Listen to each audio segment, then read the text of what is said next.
Okay, let's dive in. I was talking to a friend, Gwen, right? And she just blocked her ex-boss on everything, like a full block. Oh, wow. Bold move. Yeah. And she said afterwards it felt like walking out of prison and into a spa. That's quite a description. Prison to spa.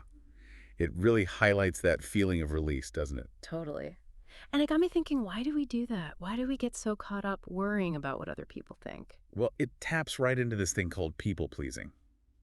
Gwen's feeling, that huge relief, it points to how common this is. You mean like trying too hard to make everyone happy? Exactly.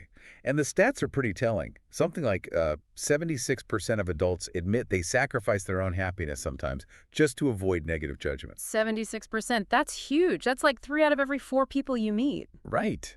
Think about it. So many people navigating life trying not to get disapproved of. Yeah, it really makes you pause. I know I've done it. I mean, sitting through movies I knew I'd hate. Oh, Or doing unpaid overtime because I didn't want to look like I wasn't pulling my weight. uh-huh. The classic examples. Even staying in relationships that were, well, clearly past their expiration date, Huh. just to avoid rocking the boat. Mm-hmm. And those things, they range from, small stuff to really big life decisions that affect our well-being. It seems like we're almost wired to want that acceptance. What if that's not the actual path to happiness, I mean? Precisely. What if the real key isn't getting everyone to like you?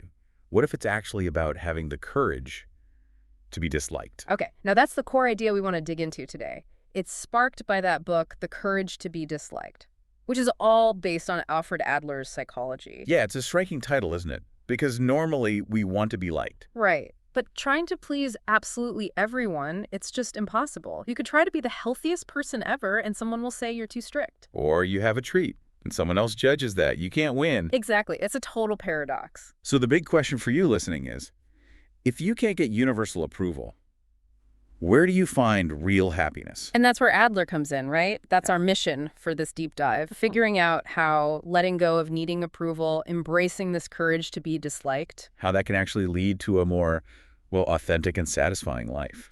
Okay, so let's get into Adler's perspective. Where does he say all this unhappiness comes from? Is it our childhoods, our past?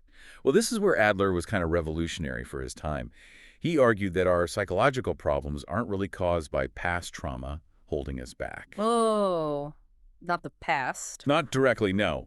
He believed they stem more from our current relationships and, importantly, the goals we're pursuing right now. Goals now. Yeah, he called it teleology. It's the idea that our behavior isn't driven by past causes, but by present purposes, what we're trying to achieve or avoid today. Okay, hang on, let me process that. So, like, if someone's really anxious about math, Adler would say it's not because they failed a test in 3rd grade. Not necessarily because of it. The memory might be there, sure. But the anxiety now could be serving a current goal. Like maybe the goal is to avoid feeling incompetent today. So the feeling, the anxiety, helps them achieve the goal of avoidance. Exactly. The past failure becomes almost like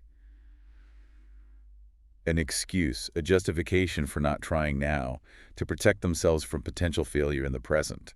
It serves a purpose right now. Wow, okay, that actually feels quite empowering. Doesn't it? Yeah, because it means we're not just, like, puppets controlled by everything that ever happened to us. Precisely.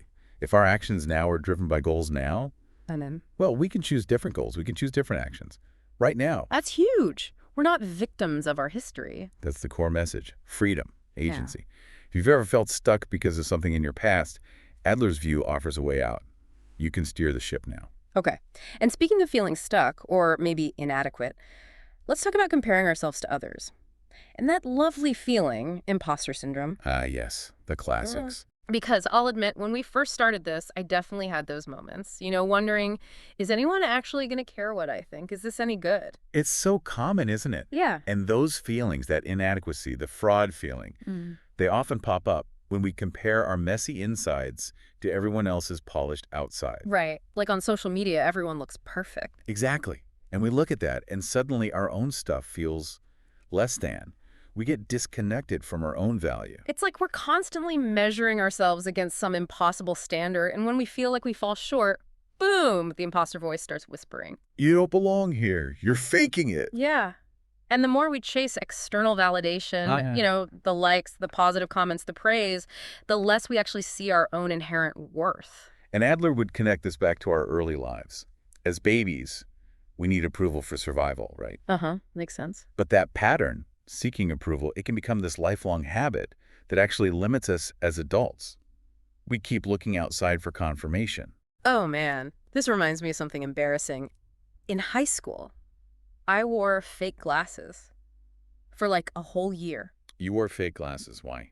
to look smarter. Seriously, I thought it made me look more intellectual or something. Oh, dear. And then people got used to them, so if I didn't wear them, they'd be like, oh, you look weird. So I felt trapped. I actually walked into a tree once because they weren't prescription. Okay, walking into a tree is commitment, but that's a perfect example of what Adler talked about, that feeling of inferiority. Definitely felt inferior. And then the overcompensation, trying to cover up the insecurity instead of just accepting it, and basing your self-image on what other people thought about your glasses, your intelligence. Yeah, it made me feel really shaky depending on their reactions. It's exhausting. It feels like you're living out someone else's script for your life. Exactly, like Yeah. your friend who became a doctor for his parents. Yeah.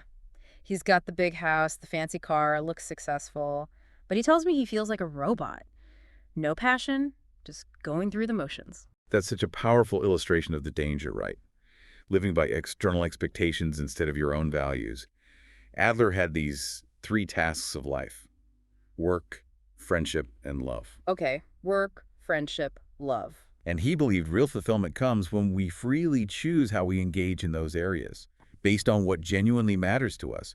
So you have to ask yourself, are your choices yours? Or are they for someone else? That's a heavy question. So, if we're supposed to stop chasing approval all the time, what's the alternative? What should we focus on? Well, Adler suggested that in our interactions, we basically have 2 main motivations driving us. 2. Okay. Either we're seeking approval or we're aiming to make a contribution. Approval versus contribution. Right, and the key insight is, if you're constantly chasing approval, you're almost setting yourself up for unhappiness because you're living for other people's expectations. Your sense of self is always depending on someone else. Exactly, it's fragile. Yeah. Always shifting based on their opinions. You don't have that solid inner compass. It does feel like being an actor sometimes, trying to get the lines right for everyone else. I remember feeling like my happiness was totally in other people's hands. Their mood decided my worth for the day. And that's where this idea of emotional tasks is so crucial. Emotional tasks. Yeah, basically how other people feel. That's their task, their responsibility, not yours. So if someone gets upset by a choice I make, that's their emotion to handle. Pretty much. Trying to constantly manage or fix how others feel. It's draining for you, first off, but it also stops them from growing. And it can build up resentment, Yeah. lead to really unhealthy dynamics. Oh, I can relate to that. Definitely. Trying to please a partner, thinking if I just did everything perfectly, they'd be happy, we'd be happy. Right. And what happens? I completely lost myself in the process, forgot what I even wanted or needed. It becomes this win-lose game, doesn't it? Instead of a partnership. And often we get stuck replaying old fights or worrying about future reactions. Yeah, not living in the present at all. Exactly. Adler really pushed for living in the here and now. We're not chained to past arguments. We can choose how we respond right now. And part of that is letting go of those secret expectations we have. Secret expectations. Where we think, if I do this nice thing, they should react this way, but we never actually say it out loud. Ah, right, the unspoken rules. And then when they don't react how we expected, we feel hurt or disappointed, even though they never agreed to that rule in the first place. That makes so much sense. For me, a big shift happened when I realized trying to be liked by everyone was just impossible and exhausting. Yeah. What changed? It sounds simple, but I started focusing less on being liked and more on just trying to be helpful. Ah, the contribution piece. That's a huge shift. Yeah. Moving from needing external validation to focusing on your internal values. That sounds very Adlerian. Maybe. I remember when we started this, I was obsessed with the listener numbers, like constantly checking. Refresh. Right. That very human need for feedback. Totally. And worrying if I sounded okay, if I was saying things right. Wondering if your delivery was off, as you put it. Hey, I prefer distinctive. But yeah, it was draining. Then I read about Dr. Jennifer Crocker's research about how focusing on contribution rather than validation actually lowers anxiety and increases connection. Oh. And it was clicked. That makes sense. If you stop worrying about what people think of you and start thinking about what you can offer them. Life just feels lighter. You're focused on giving value, not proving your own. It feels more internally driven. Exactly. Now, when you approach these deep dives, the question is more like, will this actually help our listeners? Right.